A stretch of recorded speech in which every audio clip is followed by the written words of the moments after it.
प्रिय विद्यार्थियों, आज हम अध्ययन करेंगे कक्षा 9 में सामाजिक विज्ञान विषय का राजनीति का अध्याय 2। इसमें हम संविधान निर्माण के जो महत्वपूर्ण प्रश्न उत्तर है, जो परीक्षा उपयोगी प्रश्न उत्तर है, उसके बारे में आपको विस्तार से अध्ययन करवाएंगे। अध्यक्ष कौन है? तो संविधान सभा के स्थायी अध्यक्ष डॉक्टर राजेंद्र प्रसाद और प्रारूप समिति के अध्यक्ष डॉक्टर भीमराव अंबेडकर थे।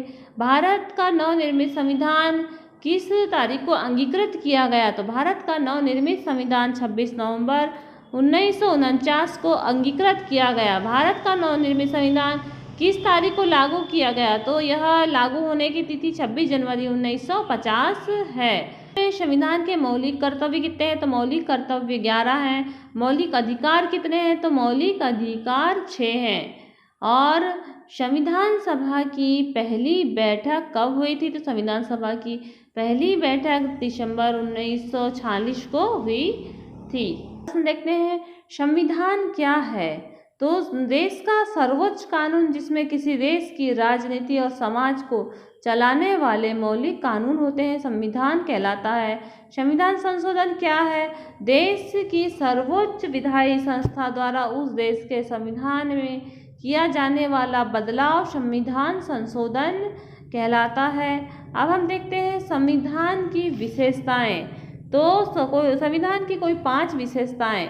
तो संविधान का लिखित और निर्मित होना, संपूर्ण प्रभुत्व संपन्न लोकतांत्रिक गणराज्य, संसदीय शासन प्रणाली और मूल अधिकार और मूल कर्तव्य, संघात्मक शासन प्रणाली, स्वतंत्र और निष्पक्ष न्यायपालिका।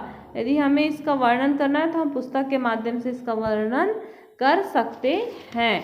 फिर हम देखते हैं भारतीय संविधान की प्रस्तावना को संविधान का दर्शन कहा जाता है, स्पष्ट कीजिए। तो भारतीय संविधान की प्रस्तावना को संविधान का दर्शन या संविधान का महत्व इसलिए कहा जाता है क्योंकि प्रस्तावना में संविधान निर्माताओं ने संविधान निर्माण के लक्ष्यों, मूल्यों और विचारों का समावेश किया है। इसे संविधान की आत्मा या कुंजी भी कहा जाता है।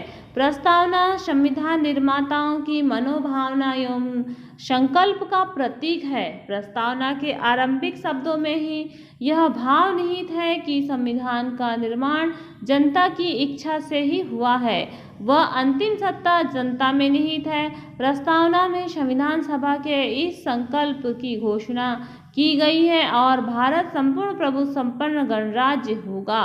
संविधान की प्रस्तावना 1976 में 42वें संविधान संशोधन द्वारा भारत को समाजवादी एवं पंथ निरपेक्ष राज्य घोषित किया गया। देश की एकता और अखंडता की रक्षा करना देश का केवल राज्य का ही नहीं बल्कि वरन प्रत्येक नागरिक का कर्तव्य है। इसीलिए संविधान की प्रस्तावना को संविधान का दर्शन कहा जाता है। नेक्स्ट क्वेश्चन आता है, भारत के संविधान की उद्देशिका में वर्णित किन्हीं 5 मूल्यों का उल्लेख कर स्पष्ट कीजिए।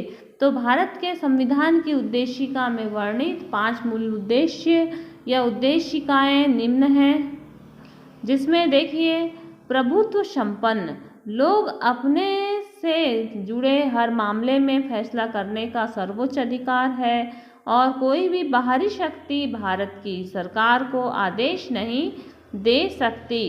पंथ निरपेक्षता, नागरिकों को किसी भी धर्म को मानने की पूरी स्वतंत्रता है, लेकिन कोई धर्म अधिकाधिक नहीं है। सरकार कभी धार्मिक और मान्यताओं और आचरणों को समान सम्मान देता है।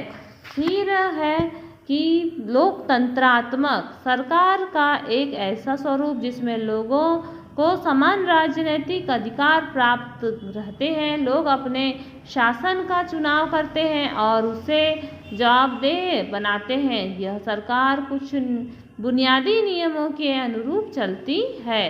स्वतंत्रता, नागरिक कैसे सोचें, किस तरह अपने विचारों को अभिव्यक्त करें और अपने विचार